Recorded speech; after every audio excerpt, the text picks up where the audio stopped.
Welcome to Critony Entertainment. I'm Chris. I'm Bree. And I'm Julian. And welcome to our very special episode 50 of Morphin Monday as we paint Omega Now. Omega Forever. That's right, we're getting into Episode the 50! Omega Rangers from the new Rangers United pack. Black Templar. Yeah, I mean... We're gonna start right into it. The Omegas wear kind of black, Yeah. right? But not really black, right, Julian? Mm-hmm. Not really black. So the pants and arms and whatnot are actually like a dark gray black, whereas there's a more true black on Zack's, what do you want to call it, tunic? Yay. Shield? Yeah. Because when I made it for Julian, it was kind of like a shield. Tunic? Carapace. Carapace? Carapace? Let's just say like shoulder shield. Shoulder shield. We'll call it a shoulder shield. So you're doing this Black Templar all over the arms, legs, and anywhere that's not the shoulder shield of all of these Rangers. So we're just going to kind of work through all of them really quickly. We did the Omegas for a special reason. This is our first episode of 2022. Woohoo! It also is our 50th episode of Morphin Monday. Yay! We also played these Rangers as a family in our last game. Yes. We did Omega Red it was a dual Ranger game, so it was 2 Rangers per person. Omega Red was paired with Mighty Morphin Red. So Jason with Rocky, Zack with Adam, and Trini with Aisha, in kind of a mimic of the recent comics where those 3, the Stone Valley Rangers, is what we can effectively call them, teamed up with the Omegas before they were the Omegas. No, after they were the Omegas, if you recall. Yeah. So that's why we're painting the Omega Rangers for a couple of reasons. 1, we played them recently. 2, it's episode 50. 3, I think it's fair to say, Julian, that for you and me at least, the Omega Rangers are probably our favorite Ranger teams at this point, right? Yeah. And during the dual Ranger, I played Jason. I'm more of like a DPS kind of character, aka damage per second, more than leadership. And Jason's kind of a leadership.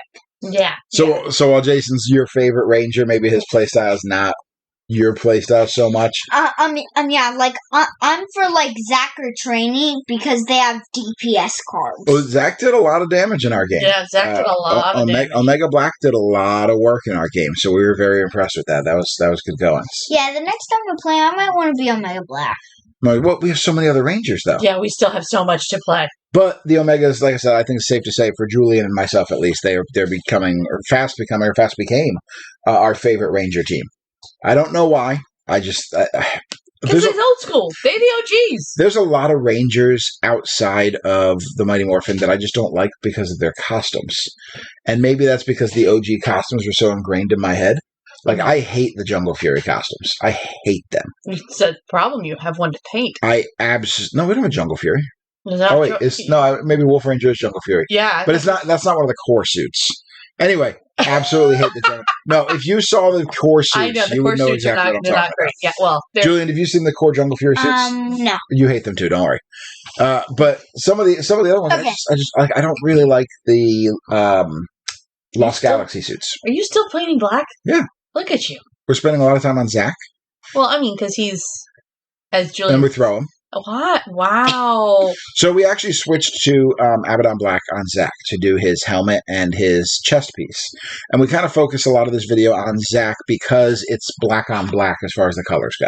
And that's hard to make look good. And we want to have 2 different shades here. Now, the other ones are pretty basic. We're going to use our contrast yellows and our contrast reds, same as we've done with those other Rangers. But we do make a little bit of a twist. So once we have all the black on all the Rangers, and actually there's some spots I do miss here, which I do go back and fix off camera later. But we've got our Nazdrag yellow and our Flesh Terrors red, respectively, for Jason and Trini. It just goes on their tunic pieces and their helmets. So it's a pretty obvious place. Their shoulder shields. Their shoulder shield. My bad. Their shoulder shields. There's not a lot of complicated tech in the Omega Rangers. We actually bumped some complicated tech minis to do these for episode 50. Because he's fun. But what is really cool about the Jason model is that his katana is connected to his handpiece. So It is. It's sculpted together, which has pros and cons. The pro for you, Julian, is... What? What's good about it? Good about it, being that because, if it falls, it won't bend. Because if somebody is That's- playing with Well, Julian drops these things all the time when he's playing with them. But you're absolutely right. That's a great thing about it being sculpted there is it's not going to bend or potentially break easily. These don't really break. These are PVC plastic, but it will prevent it from bending. Absolutely. On the negative side, it kind of makes for a more static pose. Jason's more closed off than some of the other poses. Like I really like this Trini pose. I don't know. I don't know what it is. Somebody, and I love it. Omega Trini is awesome. Something about tiny karate chick with giant hammer is awesome. Yeah. So, yeah. But you can see the 2 shades of black on Zack here, and we're busting out the black gray to do a highlight on all of the black on these Rangers. Now on Zack, this does include the true black areas. Now this is going to bring the pants and the shoulder shield, or chest shield, or whatever we're calling it, more in line with each other color-wise, but we're gonna do something with that in just a little bit to kind of step that away from there. Okay. Danny, I have a question. It kind of looks like the chains, that are on his back, that are on his waist. It kind of looks like they're also sculpted together. The chains are because those are commas, so it's like 2 sickles tied together by a chain. It's like sickle chucks. Ooh, sickle chucks. It's like sickle chucks. So that would. But the chains, however, are actually not sculpted to the miniature. Oh, they're actually they're hanging loose. Okay. Yeah, well, they're sculpted to the actual sickle part of the commas, right, but not the not to the Zack part of the commas. Yes, the Zack part of the commas. That's Yep, that's a statement. You said, "Yep." That's okay. The thing. Yep. Yeah, just go with that. Yeah, that's where we're at. So it's a basic highlight like we've done before. Again, just kind of highlighting any area that's not the very depressed area of the models. It's worth sad. Yeah, the sad part of the models or the recessed. And you could really go all out with this. You could do multiple layers with increasing amounts of gray. We've never been about that here. Yeah, That's not what we're doing on these videos. We want this simple. We want this quick because Julian wants to play with painted Omega Rangers. Am I right, buddy? Yeah, you're right. And also, let me just say, Omega Firepower is really cool. Don't tell them what it does. So Omega Firepower, if like somebody rolls an all blank, I can use Omega Firepower, and well, let me interrupt you for 2 seconds here, buddy, because we're taking a look at Jason and we're taking a look at Trini, and we did something a little bit different with both of these Rangers. Most of the Red Rangers, well, apparently I'm going back to Zack first, so I'll get back to this point in a little bit here. This is the supreme script writing abilities of Critony Entertainment. Yeah, we know Here's the colors here. I've got a Vallejo yellow, and then I've got 2 different reds for Jason. Both of them are in the darker range. If you have the Citadel Corn Red, that works great. I'm actually going to use the Vallejo Carmine Red, which is also a darker red. Now on Zack, we're doing a Nuln Oil over specifically the area we want to be the darker black to add that darker color to it. Jason and Trini, we're using a yellow and a red, a shade or 2 darker than we did on every other red and yellow Ranger. And the reason for that is if you actually sit down and look at the comics, they wear darker colors. Yeah, it's not a true primary. Yeah, it's not that bright red. Actually, one of the most recent issues has Jason and Rocky sitting next to each other at a conference table, and you can see the distinct difference in the hue. Now, part of that's going to be all the black on the costume is going to make the red look naturally darker. But we want to emphasize that, so we did a darker red and a darker yellow for the highlights on Jason and Trini, and otherwise we highlighted them the same way. Then we busted out a couple different colors. We got our Ion Breaker that we painted all the weapons with, just really quickly painted them all silver.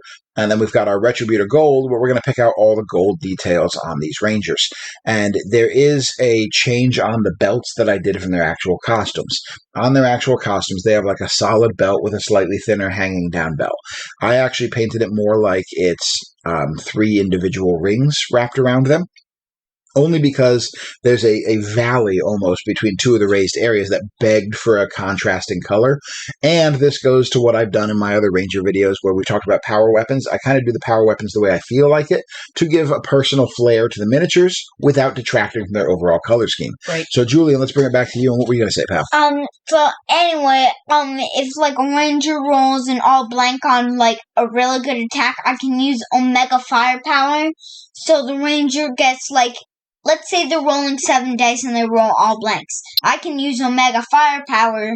So the next Ranger who attacks gets +7 dice. Yeah. Correct. It was glorious. So we're going to bust out our Nuln Oil again, and our Nuln Oil is going to be washed over all of the silver parts of all the models. Just to darken it up. Just to darken it up. Now, if you didn't catch it, because I didn't say it, if you didn't catch it on the video, all of their visors are painted straight Abaddon black because it's a darker hue than the Black Templar. We did not highlight it with anything. Right. All of their visors are the straight Abaddon black. Okay. Cool. I mean, nothing fancy there. But basically everywhere that's on the silver, we're painting it with this Nuln Oil shade. It's going to let the black go down into the recesses. It's going to pop some of those colors. And Julian, I hope you're watching while we're recording this, because maybe you'll get some ideas on how to paint some of the miniatures you acquired recently. Some techniques you can use that are pretty simple to get good-looking figures. To use on your new Battle Brothers? So we printed Julian a small force of Battle Brothers for one-page rules Grimdark Future as we move into Liberator Gold on these Rangers. And this, we kind of take an interesting take on this gold highlight. Previous highlights, I'll typically do over all the raised areas of a color. I'm not doing that in these Omega Rangers. I'm doing that in the raised areas of the diamonds on their chest, but everywhere else I'm kind of doing the more stylized comic book style highlighting, where I'm kind of going at a diagonal across certain areas here. So you can kind of see where I'm selecting on his shoulder there. I'm just kind of doing a little diagonal. I'm leaving a lot of the Retributive Gold sitting out. This is going to create a much more subtle highlighting effect. You're going to see the bright and the dark gold, but they're going to blend together from a 3-foot distance. If you get up close, you'll still see them. It's not a highly technical highlight, but at that 3-foot fabulous where you're going to be playing your game from, it's going to help blend it into a gold that's neither the really bright gold nor the really dark gold, and it's actually going to help it catch the light of your playing surface a little bit better. There you kind go. of create some hues. I actually, nobody else can see this because this is good radio. If you, hold I it have here. the, I'll I have pull the one. Omega. I will pull one right over. Yeah. Well, see, if you're going to put it at the 3-foot fabulous distance there, and you can kind of see it catching the two different colors Oh, it does. from Look at that distance. Hold So on. it's Move the light. Move the light. just a very, very simple technique. It's almost like a cheat highlight is what it is. So we do that on all 3 of the Rangers here. And this is, the gold was probably one of the most time-consuming steps on all the Rangers because you just have to be more precise with your brush, especially on their helmets. There's a lot of thin areas. So we're going to do all their bases with Abaddon Black. We're going to touch Zack's up a little bit because we've been handling him by his base and it's rubbed a little of the paint off. That's why we seal these with a clear varnish when we're done. Yep. But we're getting into the wrap-up phase where you're going to see the finished Rangers here very shortly. So I really don't have much else to say about these Omega Rangers other than the rings around their base. When we get to that, we're going to go back to those colors. We're going to use the Flash Gets Yellow, and we're going to use the Evil Sun Scarlet, the red and the yellow we do use on the other Rangers. And again, you'll see it in a minute on the video. Bree can see it now. I can. You can see how the base ring red is a brighter red than It very much is. because we have it the color of all the other Rangers, so he's still going to blend in with them all. Because if there's anything that Chris is about in painting his models, it's consistency. I want some uniformity. I want it to look good. So Everything else, it's just higgledy-piggledy. Good luck, everybody. So, Julian, I finished writing the army list for playing one-page rules with Power Rangers. Are you excited to give that a try? Mm-hmm. Would you like to try the Omega Rangers in it? Uh-huh. Well, the Omega Rangers as a unit, if you're playing all 3 of them together, are going to come out to 175 points in the calculation I did, which actually means they're going to be about 60 points each in the skirmish version of the game. So we'll be able to play some Omega Rangers in our upcoming Age of the Grid battle reports that I keep mentioning out loud because I want Bree to keep it in the back of her mind that we really need to schedule and play those. So, Julian, do you have anything else you want to say as we start to wrap this up? That's good radio, buddy. Yep. Just say, no, I'm good. Well, we appreciate you joining us. Here's some quick stills of the Rangers. Lighting's not as good as it could be, but thank you for watching this episode. Like and subscribe for more content. Thank you for following us through 50 episodes of Morphin Monday, plus the other stuff. Hit the bell button for notification. Bree, thank you as always for being with me. Julian, thank you for coming out and joining us in this video. We will see you guys next time. Bye! And also, Omega now, Omega forever. Woo! Bye. Yeah. Fitty. We did 50 of these. Y'all are still here.